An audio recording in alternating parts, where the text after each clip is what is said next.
Assalamualaikum warahmatullahi wabarakatuh. Selamat datang di podcast Pusri Bertani.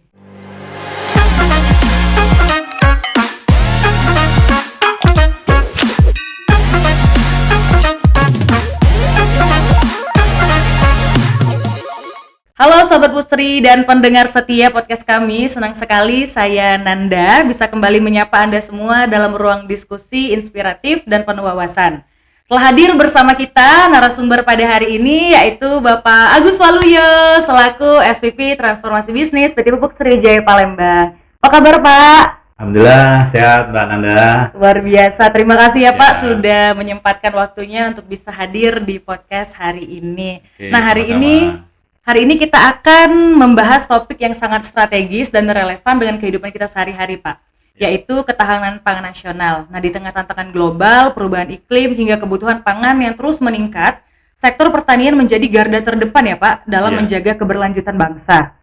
Dan tentu saja, di balik pertanian yang kuat, ada peran industri pupuk. Nah, di sini PT Pupuk Sriwijaya Palembang hadir sebagai salah satu pilar utama dalam memastikan ketersediaan pupuk yang berkualitas, tepat sasaran, dan berkelanjutan. Dengan tema hari ini kita akan membahas mengenai Pusri dalam epicentrum ketahanan pangan nasional. Kita akan menggali lebih dalam bagaimana peran strategis Pusri yang dilakukan hingga kontribusinya dalam mendukung program swasembada pangan pemerintah. Nah, sebelum kita mulai berbincang pada hari ini, saya akan mengulik sedikit mengenai latar belakang tema kita pada hari ini, yaitu epicentrum ketahanan pangan yang menjadi salah satu prioritas pemerintah melalui program swasembada pangan nasional yang menuntut ketersediaan pangan secara berkelanjutan. Dalam upaya tersebut, sektor pupuk memegang peranan krusial karena berpengaruh langsung terhadap produktivitas pertanian.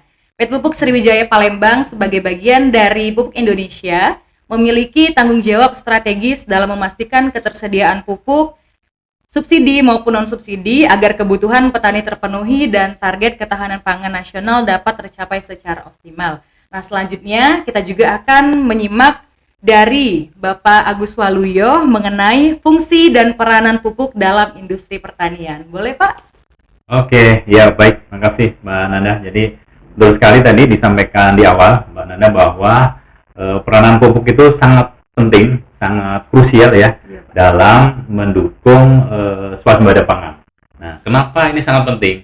Jadi ibarat makanan ya bagi manusia, pupuk ini juga merupakan nutrisi bagi tanaman. Bahkan peranannya itu kalau dari beberapa literatur itu bisa mencapai 63% untuk meningkatkan produktivitas. Tentu di samping fungsi-fungsi yang lain juga ya, tapi pupuk sangat signifikan peranannya, jadi di atas 60%. Jadi memang keberadaan pupuk itu sangat dibutuhkan oleh tanaman yang pada akhirnya nanti bisa meningkatkan produktivitas. Kalau produktivitas bisa maksimal, maka program pemerintah untuk swasembada pangan itu bisa lebih cepat tercapai. Jadi kurang lebih itu sebenarnya peran pentingnya pupuk bagi peningkatan produktivitas pangan yang pada ujungnya akan mendukung program swasembada pangan dari pemerintah kita. Kira-kira itu Mbak Nanda ininya peranan pupuk itu ya. Berarti Betul. memang sangat berpengaruh ya Pak pupuk Sangat, ini betul. terhadap program swasembada pangan pemerintah ya Pak. Betul. Tanpa adanya pupuk maka akan sangat sulit lah untuk bisa mencapai swasembada pangan. Kenapa begitu? Karena dari sisi luasan lahan makin ke sini juga kan semakin sedikit gitu ya, bukan semakin luas. Nah, mau nggak mau upaya yang dilakukan adalah intensifikasi. Ya, intensifikasi itu adalah salah satunya meningkatkan produktivitas pangan. Jadi per hektarnya itu harus lebih tinggi daripada sebelumnya. Nah, kurang lebih seperti itu, Mbak Nanda. Oke, nah di sini juga Pusri dikenal sebagai produsen utama pupuk urea yang ada di Indonesia ya Pak. Berarti Ya, betul. memang sejak dari dulu Pusri sudah mendapati tempat sebagai salah satu bagian untuk mendukung program pemerintah tersebut.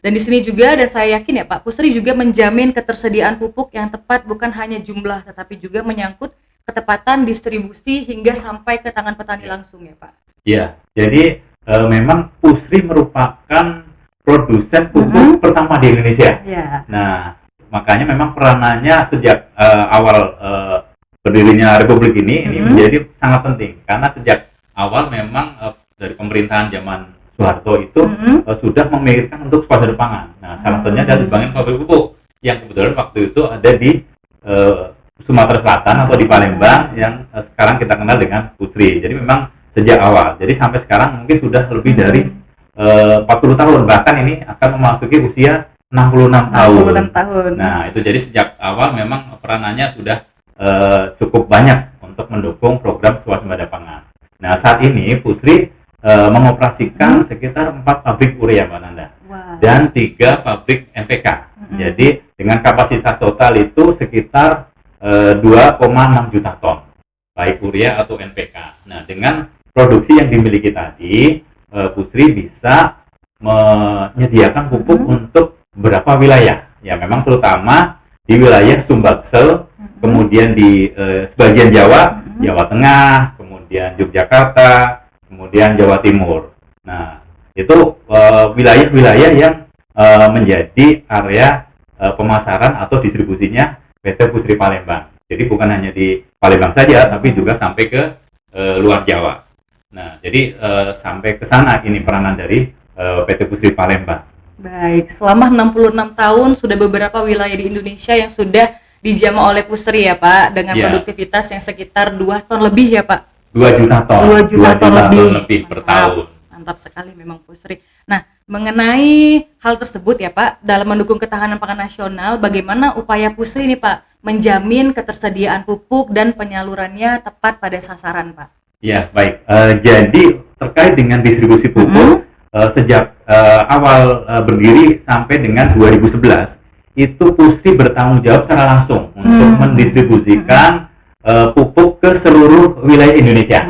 Tetapi setelah 2011 itu kemudian berdirilah Pupuk Indonesia yang menjadi holding company dari seluruh pabrik pupuk yang ada di Indonesia. Nah, semenjak itu untuk distribusi itu sudah dilakukan sentralisasi memang. Jadi untuk pendistribusian itu menjadi wewenang dan tanggung jawabnya Pupuk Indonesia. Nah, terus bagaimana peranan Pusri ya? Jadi peranan Pusri utamanya adalah bagaimana menyediakan pupuk dengan jumlah, jenis, dan kualitas yang sesuai. Utamanya seperti itu. Jadi tapi untuk pendistribusian memang sekarang sudah dikelola oleh holding yaitu Pupuk Indonesia. Kira-kira gitu, Mbak Nanda. Oh, jadi dari Pupuk Indonesia itu menjadi holding, beberapa ada anak perusahaan pupuk yang sudah mendapatkan wilayah distribusinya masing-masing. Betul, gitu ya Pak.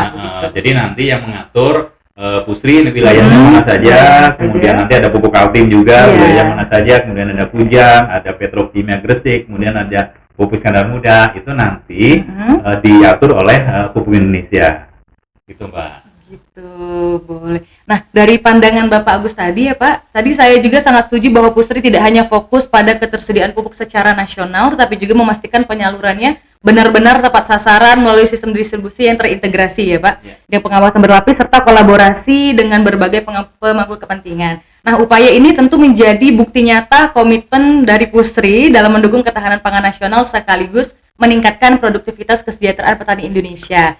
Nah, berbicara mengenai pertanian, pasti tidak lupa dengan salah satu program dari Pupuk Indonesia ya Pak. Nah, kalau boleh tahu, itu nama programnya apa dan tujuannya apa dan apakah ada dari program tersebut untuk meningkatkan dari sisi pengetahuan dan kesejahteraan petani itu sendiri Pak? Oh iya, betul sekali Mbak Nanda. Jadi dalam rangka untuk meningkatkan kesejahteraan petani ya, jadi bukan hanya untuk meningkatkan kinerja atau revenue perusahaan, tapi Pusri juga Pupuk Indonesia itu juga berkomitmen untuk bisa meningkatkan kesejahteraan dari petani. Nah, Pusri bersama Pupuk Indonesia itu sudah mempunyai program yang namanya program AgroSolution atau program Makmur. Itu memang belum lama, baru 2021 sampai dengan sekarang. Nah, apa itu program AgroSolution atau program Makmur ya? Jadi dengan program Makmur atau AgroSolution, maka Pusri tidak hanya sekedar menjual atau menyediakan pupuk bagi petani. Kalau melalui channel-channel yang lain, itu Pusri ataupun Pupuk Indonesia itu mungkin hanya sampai kepada tahap distributor ataupun petani, tetapi tidak ada follow up lebih lanjut. Nah, dengan adanya program Makmur atau AgroSolution ini, maka yang pertama itu akan dilakukan pendampingan oleh agronomis yang memang sudah cukup handal di Pusri dan juga di PI Group. Jadi pendampingan apa? Jadi mulai dari persiapan tanam, dari bagaimana cara melakukan pemupukan, bagaimana cara mengatasi hama dan penyakit, sampai ke tahap panen. Nah, itu didampingi oleh agronomis yang ada di Pusri maupun di Pupuk Indonesia. Nah, itu yang pertama. Yang kedua juga dengan AgroSolution atau program Makmur, kita memberikan namanya rekomendasi pemupukan bagi para petani. Bagaimana memberikan rekomendasi? Tentu dilakukan analisa terhadap unsur hara di masing-masing wilayah, karena kan tidak sama Mbak Nanda itu. Misalnya kondisi tanah di Jawa, kondisi tanah di Sumatera itu kan tidak sama. Tidak sama ya Pak ya. Jadi perlu dicek dulu nih unsur haranya seperti apa. Kalau memang unsur haranya sudah tinggi, maka dosisnya nanti akan disesuaikan. Nah, kemudian kalau kasamanya juga misalnya rendah, maka harus diterima dulu. Tidak bisa hanya sekedar kita memberikan pupuk langsung ditebar-tebar aja ya Pak. Harus di treatment dulu supaya kondisi tanahnya benar-benar sesuai dengan dengan tanaman yang ditanam di wilayah tersebut. Nah, itu yang kedua. Yang ketiga, dengan AgroSolution itu juga ada program Demplot namanya. Nah, Demplot itu memang terutama adalah untuk membuktikan atau menguji terutama produk-produk inovasi nih Mbak Nanda. Jadi selain produk utama, Pusri juga memang mengembangkan produk-produk yang spesifik, produk-produk unggulan yang sesuai dengan kebutuhan masing-masing tanaman. Nah, contohnya untuk tanaman singkong, maka tim inovasi Pusri sudah mengembangkan namanya NPK singkong. Kemudian untuk komoditas kopi misalnya, kan di beberapa wilayah banyak tuh kopi, makanya Pusri juga sudah mengembangkan namanya NPK kopi. Nah, NPK sawit juga ada, apalagi di Sumatera bagian selatan atau di Sumatera keseluruhan. Itu kan tanaman sawit sangat besar ini luasannya Pak Nanda. Jadi Pusri juga mengembangkan produk yang spesifik untuk sawit, yaitu NPK sawit. Selain itu juga Pusri mengembangkan produk inovasi yang bersifat hayati, atau kita menyebutnya produk bioripa. Yang isinya sebenarnya itu bakteri, bukan unsur hara atau unsur mikro, tetapi itu meningkatkan penyerapan unsur hara bagi tanaman. Selain itu juga ada namanya unsur mikro. Seperti kita juga selain butuh nasi, lauk pauk, itu juga butuh suplemen, Mbak. Tanaman juga butuh. Nah, unsur mikro namanya. Pusri juga punya, namanya apa? Yaitu Nutremak. Iya, Nutremak itu isinya adalah unsur-unsur mikro seperti zinc, boron. Nah, untuk membuktikan itu, mungkin kan petani banyak belum tahu nih, Mbak. Iya betul, Pak. Taunya pupuk aja ya, Pak. Selama ini mungkin pakai urea saja. Ini kok ada bioripa, ini kok ada Nutremak, untuk apa? Nah, salah satu cara untuk membuktikannya, maka dilakukanlah Demplot atau demoplan beberapa wilayah. Memang mungkin tidak luas nggak ya? Mungkin cukup 1 atau 2 hektar di tiap wilayah. Nah, dari situ maka bisa dijadikan percontohan. Nanti berapa peningkatan produktivitas setelah menggunakan produk-produk tadi. Nah, itu harapannya nanti bisa langsung jadi contoh aktual bagi petani-petani di wilayah itu. Nah, kira-kira itu Mbak Nanda terkait dengan program-program AgroSolution tadi. Jadi minimal ada 3, jadi pendampingan, kemudian memberikan rekomendasi pemupukan, kemudian ada program Demplot atau Demoplan. Kira-kira gitu. Luar biasa sekali. Jadi peranan Pusri ini selain distribusian kepada pupuk, terus juga memberikan program-program yang memang bermanfaat bagi petani ya Pak. Jadi kita giring petaninya biar hasil panennya lebih maksimal. Iya, betul sekali Mbak. Luar biasa sekali. Nah, selanjutnya Pak, tadi kan sudah membahas program upaya Pusri. Nah, di sini apakah ada nih Pak tantangan-tantangan yang biasa dihadapi dari Pusri itu sendiri dalam memastikan keberlanjutan untuk pertanian di masa depan gitu Pak? Oh iya, baik. Terima kasih. Jadi memang tadi bahwa di awal kita sampaikan bahwa memang Pusri sudah berdiri sejak tahun 59. Memang sudah cukup lama. Nah, jadi secara pengalaman memang sudah sangat banyak gitu ya. Tetapi di lain pihak ini juga ada kelemahannya. Apa kelemahannya ya? Karena sudah didirikan tahun 59, Pusri sampai dengan saat ini masih mengoperasikan pabrik yang dalam tanda kutip cukup tua itu Mbak. Jadi sejak tahun 76 dan 77 itu pabrik 3 dan pabrik 4 sampai sekarang masih dioperasikan. Artinya operasional sudah lebih dari 40 tahun. Sementara umur teknis pabrik itu rata-rata adalah 20, paling banyak 30. Artinya ini sudah melewati umur teknis. Iya, betul. Nah, jadi menjadi tidak efisien. Nah, solusinya apa? Ya mau tidak mau harus melakukan namanya revitalisasi atau penggantian pabrik dengan yang lebih baru. Nah, alhamdulillah ini sekarang sedang berlangsung untuk pembangunan pabrik Pusri 3B. Mudah-mudahan ini atas dukungan dari semua pihak bisa segera beroperasi di akhir tahun depan 2026 atau paling lambat di awal 2027. Nah, dengan beroperasinya pabrik yang baru ini, maka pabrik yang lama itu nanti dihentikan operasionalnya sehingga nanti Pusri sudah mengoperasikan pabrik yang teknologi baru yang sudah lebih ramah lingkungan, lebih efisien, Lebih canggih lagi ya, lebih Pak, ya, canggih Pak? lagi. Nah, itu dari sisi tantangan yang pertama ya. Jadi dari sisi kondisi pabrik. Yang kedua, tantangannya bisa dari kondisi-kondisi di eksternal gitu ya. Jadi terkait dengan perkembangan teknologi juga. Sekarang kan sudah mulai banyak nih perkembangan teknologi pertanian gitu ya. Bagaimana cara pemupukan. Nah, maka Pusri juga harus mengikuti bagaimana untuk melakukan perkiraan atau melakukan analisa terhadap kebutuhan unsur hara bagi tiap tanaman.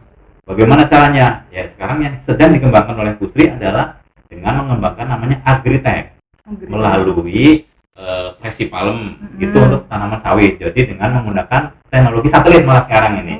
Jadi dengan satelit itu bisa mendeteksi berapa sih kebutuhan unsur hara, bagaimana kondisi tanaman, apakah sudah cukup unsur haranya atau tidak. Nah, itu dengan teknologi Presipalem. Selain itu juga ada teknologi Presiken atau untuk mengetahui kondisi unsur hara dari tanaman tebu. Ini sedang dikembangkan juga. Jadi ke depan Pusri juga mengembangkan atau menggunakan teknologi-teknologi itu untuk membantu dalam menentukan kebutuhan unsur hara bagi tanaman. Nah, itu sudah dikembangkan juga. Jadi memang mau tidak mau kita harus mengikuti dan memanfaatkan teknologi yang ada di luar. Kira-kira gitu, Mbak. Gitu ya, Pak. Jadi untuk Pusri sendiri yang pastinya harus mengikuti teknologi-teknologi yang berkembang sesuai zamannya ya, Pak. Betul, Karena betul. sudah banyak sekali pemupukan itu nggak lagi harus menggunakan orang sebagai media Iya, pemupukannya ya, Pak. betul, Sudah pakai betul. teknologi dan alat-alat yang memang terbarukan ya, Pak. Iya, Baik. betul sekali. Nah, jadi di sini dapat kita lihat juga ya, Pak, bahwa tantangan ke depan tidak hanya berkaitan dengan peningkatan kapasitas produksi, dan upaya ini Iya. juga menunjukkan bahwa Pusri tidak hanya berfokus pada pemenuhan kebutuhan pupuk saat ini, tetapi juga menyiapkan fondasi yang kuat untuk mendukung ketahanan pangan nasional skala berkelanjutan. Dengan kata seperti Bapak tadi, pembangunan revitalisasi pabrik yang Iya, baru, berarti betul. nanti untuk hasil dari produksinya bisa semakin banyak ya, Pak? Ya, jadi produksinya mungkin tidak akan cukup signifikan peningkatannya, tetapi fokusnya memang adalah peningkatan efisiensi. Oh, efisiensinya, Nah, baik. terus apa dampaknya dong bagi petani kalau hanya efisiensi? Dampaknya adalah dengan HPP yang bisa turun, maka akan mengurangi biaya baik dari pemerintah maupun bagi petani. Makanya mulai tahun ini kan sudah ada, mungkin dalam sejarah ini mungkin baru ini ya, ada penurunan HET. Harga. Iya kan, mungkin kalau Mbak Nana ngikuti kemarin sudah ditetapkan untuk HET pupuk itu turun 20%. Nah, ini kan jarang terjadi Iya, gitu betul, kan. Pak. Nah, ini biasanya kan harga naik nih. Naik Nah, naik terus ya, Pak. sekarang harga turun.